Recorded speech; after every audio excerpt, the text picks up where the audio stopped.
한마디로 여러분, 우상이 뭡니까? 지금 내가 하나님보다 더 신뢰하고 의지하는 것이 있다면 그게 바로 우상입니다. 하나님보다 더 좋아하고 관심을 갖고 미련을 갖고 추구하는 것이 있다면 그것이 바로 우상입니다. 저는 오늘 여러분과 함께 견고한 신앙의 성읍이 되자, 이런 제목으로 은혜의 말씀을 나누고자 합니다. 우리가 역사를 보면 옛날부터 동서양을 막론하고 국가를 방어하는 기본 전략은 각 요충지마다 성을 견고히 쌓고 수송하는 것이었습니다. 그래서 각 나라마다 유능한 장수를 그 성에 파견하여 백성들과 함께 그 성읍을 지켰습니다. 그런데 적들은 쳐들어오면 반드시 그 성을 무너뜨리려고 했습니다. 왜냐하면 그 성에는 그들이 원하는 약탈할 만한 재물이 있고 또 사람이 있고 식량이 있기 때문입니다. 그래서 역사를 보면 중국은 항상 북방에 있는 흉노정에게 시달렸는데, 이들은 추수 때만 오면 쳐들어와서 식량을 약탈해 갔습니다. 그래서 그것을 대비하려고 우리가 잘 아는 만리장성을 세운 거예요. 그러나 시간이 지남에 따라 그 엄청난 수고와 비용을 들여서 지은 그 만리장성도 외적의 침입을 받아 차츰차츰 무너지고 지금은 약 한 20% 정도가 남아있다고 해요. 어떻게 보면 흔적만 남아있는 거죠. 그래서 성을 건축하는 것도 중요하지만 지키는 것이 더 어렵다, 이렇게 사람들은 이야기하고 있습니다. 여러분, 우리 신앙도 마찬가지입니다. 우리 신앙의 성을 각자 나름대로 견고히 쌓습니다. 그러나 마귀가 그냥 놔두지 않습니다. 그 성의 틈새를 노립니다. 그 신앙의 성의 약한 부분을 노립니다. 어떻게든지 그 틈을 파고들어서 무너지게 하는 것이 마귀의 전략입니다. 여러분, 우리가 성경을 보면 이스라엘, 유다 나라도 외적을 대비해서 예루살렘 성을 비롯한 각 요충지에 견고한 성을 쌓았습니다. 역대 왕들이 그것을 굉장히 신경 썼어요. 그런데 이스라엘 백성이 하나님을 잊고 각종 우상을 숭배하면서 하나님의 진노가 시작되었습니다. 그들은 하나님을 외면하고 우상을 숭배했을 때 단지 영적으로 약해졌을 뿐만 아니라 도덕적으로도 굉장히 문란해지고 약화되었습니다. 그래서 하나님께서는 그래도 긍휼이 있는 하나님이시기 때문에 백성들을 바로 벌하지 아니하시고 선지자 예레미야를 통해서 미리 경고의 말씀을 주셨습니다. 어느 날 예레미야가 환상을 보니 저기 북쪽에서 펄펄 끓는 과마가 남쪽을 향해서 기울어지고 있었습니다. 엄청난 환상이었어요. 재앙의 징조였어요. 이것은 북쪽에서 일어난 강력한 제국들이 이 유다 나라를 침략하리라는 하나님의 경고였습니다. 우리도 이렇게 신앙생활을 게을리하고 하나님을 떠나서 안일하게 생활을 하면 하나님께서 반드시 그 전에 징조를 주십니다. 정신 차려라. 내 마음을 지켜라. 흔들리지 마라. 하나님을 온전히 의지하라. 마음의 우상을 지워버려라. 라는 하나님의 경고의 소리가 옵니다. 약한 고민거리, 환난부터 시작해서 큰 환난이 올 수도 있습니다. 근데 우리는 영적으로 깨어있지 않으면 어떻게 되죠? 그거를 알아채지 못하는 경우가 많아요. 그럴 수도 있지. 뭐. 나만 그러나? 다른 사람도 그런 일을 겪을 수가 있는데 하고 애써 무시하는 경향이 있습니다. 여러분, 그것을 결코 외면하거나 무시하면 안 돼요. 하나님의 사인이에요. 이것은 분명히 북쪽에서 외적이 쳐들어오리라는 하나님의 예언이었습니다. 결국 어떻게 됐죠? 유다 나라는 그 외적의 침입을 견디지 못하고 무너졌습니다. 견고한 성이라고 생각했는데 무너진 거예요. 여러분, 우리의 신앙도 견고하다고 생각하면 안 돼요. 나는 견고해. 내가 그래도 신앙 경력이 몇 년인데, 몇십 년인데 천만에요. 여러분, 뚝이 한 번에 엄청난 무슨 압력에 의해서 무너지는 게 아니에요. 요만한 작은 눈에 보이지도 않는 구멍이 생기면 물이 스며들어서 서서히 그 간격이 생기고 균열이 생기면서 한 번에 와르르 무너지는 거예요. 우리 신앙도 그래요. 안심하면 안 돼요. 난 신앙이 강하다. 천만에요. 방심하다가 이 유다 나라처럼 단번에 무너질 수 있어요. 그럼 어쩌다 무너졌을까요?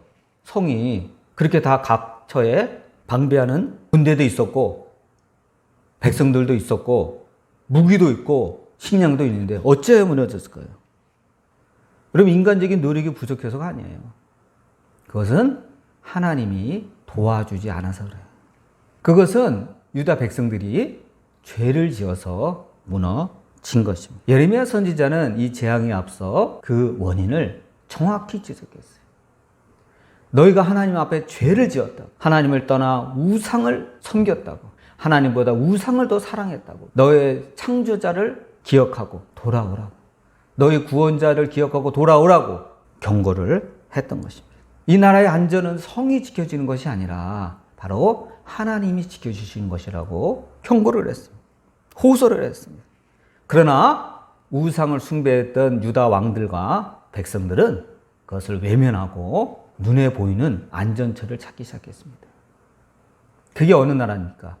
남쪽에 있는 애굽이에요. 애굽의 특사를 파견해서 지원해달라고 요청을 했습니다. 구원병을 요청했어요. 그러나 결과 어떻게 됐습니까? 실패했습니다. 유다 나라가 그토록 믿었던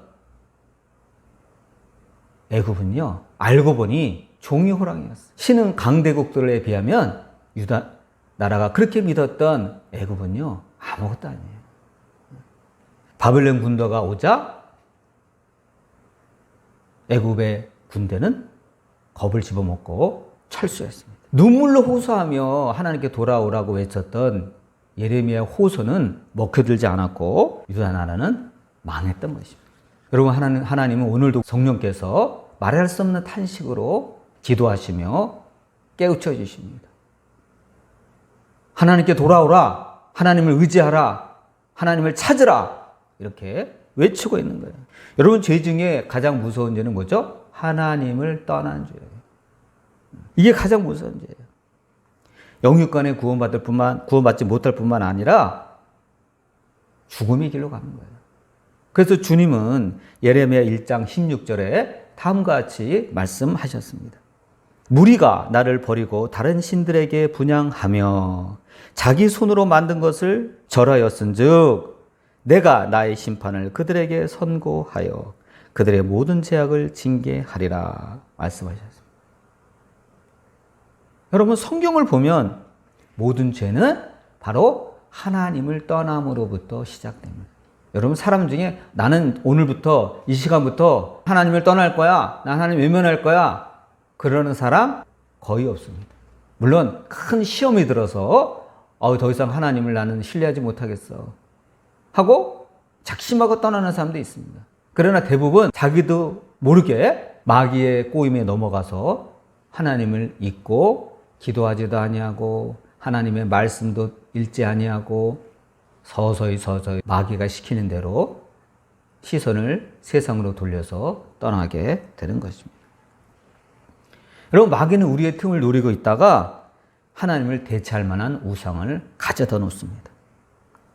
따라서 하나님을 떠난 사람은 반드시 우상에 빠지게 돼 있어요. 여러분, 옛날에는 구체적으로 돌로 만든, 나무로 만든, 무슨 쇠붙이 금속으로 만든 그런 우상에다 대고 절을 했습니다.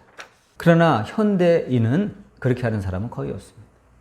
우상 종교를 믿는 사람 외에는 어떤 다른 이념이라든지 어떤 유명한 사람이라든지 돈이라든지 명예라든지 지위라든지 그런 곳으로 관심을 마귀는 돌리게 만듭니다. 한마디로 여러분, 우상이 뭡니까? 지금 내가 하나님보다 더 신뢰하고 의지하는 것이 있다면 그게 바로 우상입니다. 하나님보다 더 좋아하고 관심을 갖고 미련을 갖고 추구하는 것이 있다면 그것이 바로 우상입니다. 그러나 여러분, 우상은 결코 하나님을 대신할 수는 없습니다. 우상은 하나님도 지적하셨듯이 자기가 만든 것이기 때문에 그래서 허무한 거예요. 여러분, 우상은 구원이 없습니다. 여러분, 우상은 자기 만족이에요. 자기 착각이에요. 결코 우상은 우리를 구원할 수도 없고 만족시킬 수도 없고 결정적으로 우리를 천국으로 인도할 수가 없는 것이, 현실적으로도 영적으로도 우리를 구원할 수 없는 것이 우상이에요. 또한 하나님을 외면하는 자는 반드시 대가를 지불받습니다. 여러분, 하나님의 심판은요, 이것도 하나님의 사랑의 표현입니다. 여러분, 하나님이 우리에게 관심이 없다면 하나님은 그 징계조차 하지 않을 것입니다. 여러분, 징계의 가장 큰 목적이 뭡니까? 멸망이 아닙니다. 하나님께 돌아오라는 거예요. 하나님께 돌아오라, 이것이 하나님의 징계의 주 목적입니다. 하나님은 유다 나라에 예레미야를 비롯한 여러 선지자들을 보내셔서 경고하시고 타이르시고 권면하셨지만 그들은 돌아오지 않았습니다. 그러자 하나님은 저 북방에 강대한 두 나라를 사용하셨습니다. 그 나라가 어떤 나라입니까? 바로 아수르와 바벨론이에요. 여러분, 이 두 나라는 하나님의 진노의 도구입니다. 징계의 채찍이에요. 이들은 하나님의 도구에 불과했습니다. 원래 이 두 나라는요, 유다 나라가 외교를 통해서 서로 관계를 갖고 조공을 바치던 그런 나라였어요. 그들이 세월이 흐르자 더 힘이 세지고 광대해지자 그것으로 만족 못했어요. 그래서 그들이 배반하고 유다 나라로 쳐들어왔던 것입니다. 어떠한 사람도 어떤 국가도 그래서 우리가 신뢰할 수가 없다는 거예요. 여러분, 우리가 신뢰할 수 있는 사람은 하나님밖에 없어요. 아, 저 사람은 나를 도와줄 거야. 저 사람은 나를 끝까지 도와주고 나를 배반하지 않을 거야. 저 국가는 우리의 우방이니까 끝까지 우리나라를 도와줄 거야. 천만에요. 이익 앞에 영원한 우정도 없고 영원한 우방도 없습니다. 이게 국제 정치의 냉혹한 현실입니다. 그래서 유다 나라가 급하게 애굽의 구원봉을 요청했지만 허사했어요. 여러분, 세상에서 가장 두려운 분은 하나님이에요. 우리가 이걸 알아요. 유다 나라는 하나님의 백성인데 하나님을 배반했기에 이 큰 재앙을 만나게 된 것입니다. 여러분, 마찬가지로 우리가 하나님을 배반한다면 우리는 하나님께 큰 책망을 받게 될 것이고 하나님의 심판을 자초하게 될 것입니다. 그렇지만 하나님은 하나님을 섬기는 예레미야와 그의 동역자 바룩만은 철저하게 보호하셨어요. 우리 하나님은 그런 하나님이에요. 그 강대한 군대가 쳐들어왔어요. 예루살렘 성을 딱 포위하고 성 안에서 난리가 났죠. 포위하니까 점점 식량이 떨어져 나가고 굶어 죽고 서로 죽고 죽이고 난리 났죠. 결국 함락됐잖아요. 예레미야가 보호받았던 것은 하나님을 끝까지 믿고 그의 사명을 감당했기 때문에. 여러분, 우리도 어떠한 상황에서도 하나님을 믿고 의지하고 하나님께 순종하여 나가면 하나님 우리를 보호해 주죠. 우리 하나님은 공의 하나님이에요. 여러분, 1950년에 우리나라에 6.25 전쟁이 벌어졌죠. 공산군이 쳐들어와서 수많은 양민을 학살하고 수탈하고 다 파괴해버렸죠. 그 와중에 얼마나 혼란스러웠겠어요. 근데 그 와중에도 살아남고 구원받은 사람들이 있어요. 그래서 나중에 6.25 전쟁을 무난히 넘긴 분들 가운데 목회자가 된 분들이 많아요. 왜냐하면 얼마나 그분들이 기도했겠어요. 기독교인이라면 다 잡아서 죽이는 판국에 그들이 피난하면서 얼마나 기도했겠어요. 근데 하나님의 덕분에 하나님께서 그 생명을 보존해 주시고 지켜주신 그 은혜에 감격해가지고 목회자가 된 분들이 많습니다. 하나님의 그 사랑을 감당할 수가 없는 거예요. 너무 감사해서. 우리 하나님은 그런 하나님이에요. 우리 하나님은 예레미야를 모든 사람 앞에서 견고한 성읍이 되게 하셨습니다. 여러분, 바벨론은 견고한 성읍인 예루살렘 성을 무너뜨렸잖아요. 그러나 예레미야만은 견고한 성읍이 돼서 무너지지 않게 지켜주셨습니다. 또한 누구도 꺾을 수 없는 쇠기둥, 놋 성벽이 되게 하셨습니다. 여러분, 쇠기둥은 그 파괴하기 어렵죠? 또 거대한 놋으로 만든 성벽은 무너뜨리기가 어렵죠? 그러한 존재가 되게 하셨습니다. 하나님은 예레미야 1장 18절에 다음과 같이 말씀을 하십니다. 보라, 내가 오늘 너를 그 온 땅과 유다 왕들과 그 지도자들과 그 제사장들과 그 땅 백성 앞에 견고한 성읍 쇠기둥 놋성벽이 되게 하였은즉 그들이 너를 치나 너를 이기지 못하리니 이는 내가 너와 함께하여 너를 구원할 것임이니라. 여호와의 말이니라 말씀을 하셨어요. 여러분, 바벨론 군대가 예루살렘 성을 무너뜨리고 모든 학살을 자행하고 포로로 끌려갈 때 하나님은 예레미야를 정말 눈동자처럼 보호하셨어요. 오히려 그 바벨론 군대의 사령관이 예레미야를 보호했을 뿐만 아니라 당신은 여기 남든지 자기 나라 바벨론을 가든지 어디든지 거처를 정하도 좋다. 당신 마음대로 하시오 하고 이렇게 특혜를 부여하셨습니다. 그러니까 하나님의 역사예요. 다 하나님이 하시는 것입니다. 그래서 국가는 망할지언정 하나님을 사랑하고 하나님을 의지하고 사명을 다하는 자는 하나님이 이처럼 살려주십니다. 여러분, 하나님 편에서 볼 때 인간이 만든 견고한 성읍은요 존재하지 않아요. 여러분, 만리장성 무너졌잖아요. 우리나라가 옛날에 쌓았다는 그 천리장성 흔적도 없잖아요. 여러분, 인간의 쌓은 이러한 문명, 인간의 쌓은 이런 성벽은요 다 무너져요. 견고한 게 없어요.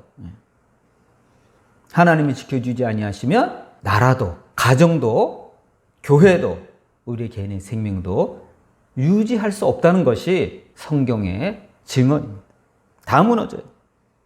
그러나 아무리 허약한 존재처럼 보여도 하나님이 지켜주시면 살아남을 수가 있습니다. 하나님께서 눈동자처럼 보호해 주십니다. 하나님께서 주의 날개로 지켜주십니다. 하나님이 붙들어 주시면 그 약한 존재라도 견고한 성읍이 될 뿐만 아니라 쇠기둥, 놋성벽이 되게 하시는 것이 하나님의 능력임을 믿으시기를 바랍니다. 어떠한 경우에도 살아남아요. 이게 신앙인의 비밀이에요. 예레미야가 그랬죠. 그러므로 여러분, 진짜 견고한 성읍은 뭐죠? 하나님이에요. 진짜 견고한 성읍 그 자체는요 하나님이에요. 우리 주님은 천지는 없어지겠으나 내 말은 없어지지 아니하리라. 주님의 말씀조차 없어지지 않아요. 그토록 견고해요. 그래서 다윗은 이 땅에 있을 때 하나님을 나의 피난처요 견고한 요새라고 불렀습니다. 여러분, 그렇습니다. 여러분, 이 세상에서 진짜 우리가 의지하고 몸을 맡길 곳은 어디입니까? 하나님밖에 없어요. 하나님이 우리의 피난처고 마귀로부터 우리를 지켜주는 강력한 요새예요. 그러면 여러분, 우리는 항상 하나님을 믿음으로 우리의 마음속에 견고한 그 신앙의 성읍을 쌓는 저와 여러분 되시기를 주님의 이름으로 축원을 드립니다. 기도하겠습니다.